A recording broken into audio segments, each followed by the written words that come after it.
A Day in My Life as a Work From Home Mom, Solo Parent Edition. Good day everyone! Liwas na ng pista sa amin kaya minghoy na si Cookie dahil wala ng mga bisita na babati sa kanya. Yung mga bisita kasi kahapon ginigreet siya at nagkikilambing rin sa mga bisita. Tsaka busog na rin yan sa kain niya kahapon dahil kahit sino na lang ang kinakalabit niya at nanghihingi ng pagkain. Kapag tapos na ang pista, yun rin yung time na ang sarap kumain ng dessert kaya buti na lang may naitabi pa kaming konti kahapon. Saka nag-work rin ako ng konti nung gabi kaya maaga akong natulog at hindi na nakipag-jam sa mga kapatid ko. Work is life rin talaga eh. Pero at least nakaselebrate ako dito. Uuwi rin kami ngayon sa bahay ko sa Lapu-Lapu but before that, let me give you a house tour or glimpse lang nitong bahay namin. Sa labas ng bahay namin, napapalibutan talaga kami ng mga puno at halaman para hindi ganun kainit at maaliwalas pa rin. Isang kwarto lang kasi sa amin ang may aircon at the rest electric fan na. Pero okay lang dahil maaliwalas pa rin naman dahil sa mga halaman. Si Cookie pag nandito sa isla nakakagala lang yan kung gusto niya pero hindi rin naman siya gaanong lumalabas sa bakod. Then sa ibabang terrace namin ay may space, minsan dyan nagja-jam kami at may standee pa kay mama para palatandaan na siya ang may-ari ng bahay. Charing lang.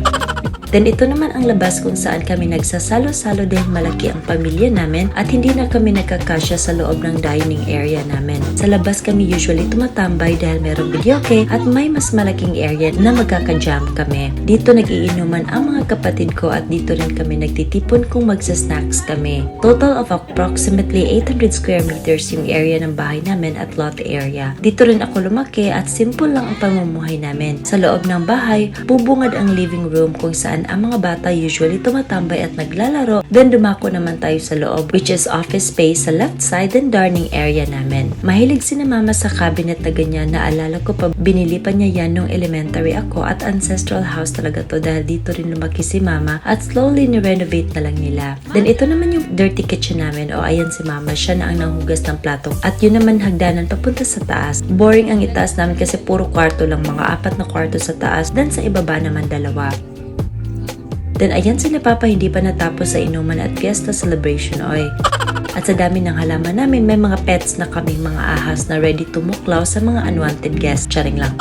Kaya yan yung glimpse ng bahay namin at si Cookie chill lang dyan, hindi na katulad ng dati na palaging gumagala sa labas. Mas gusto na niyang tumambay na lang sa bahay. At nai-enjoy rin nila ni Jeff dito dahil kasama niya ang mga pinsan niya at mayroon siyang mga kalaro maliban kay Cookie. Mas malaki ang area na maghahabulan sila at magtago-taguan. Minsan nagbabadminton rin sila sa labas, depende na lang kung ano ang trip nila. Nung hapon na ay kailangan na namin umalis at bumalik sa aking munting tahanan at natapos na ang 2 araw na bakasyon namin. Kaya hinanda ko lang ang mga gamit namin at naghanda na rin kami ni Cookie. Sanay na yan si Cookie na mag-travel kami at naging friend na rin niya ang mga boatmen dito sa amin. Minsan yung mga pasahero may natatakot, meron ding iba na tinatouch siya at kiber lang talaga yan at nagbubombastic side eye.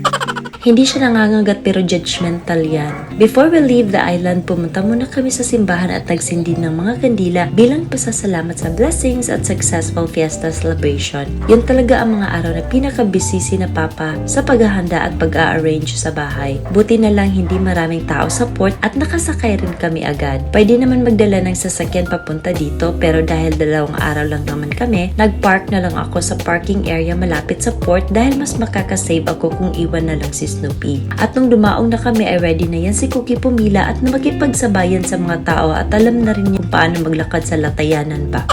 Din-wrap off ko lang ang family ng kuya ko sa bahay nila but before that, nag-drive-thru muna kami ng McDo chicken and fries kasi yung pamangkin ko padungog-dungog ng chicken at fries ayun pala gustong kumain.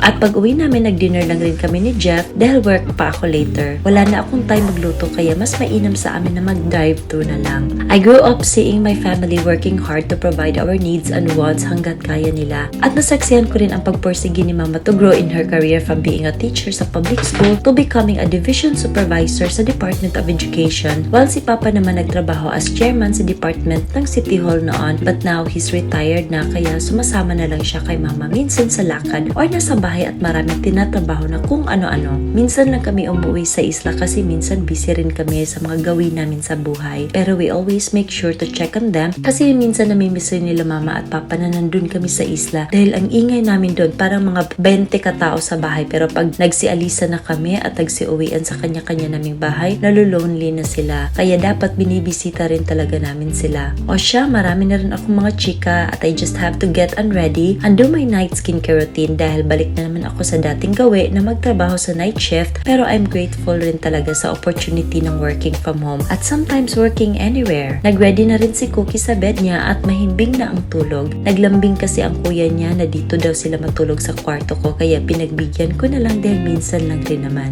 And thank you so much for watching. Bye!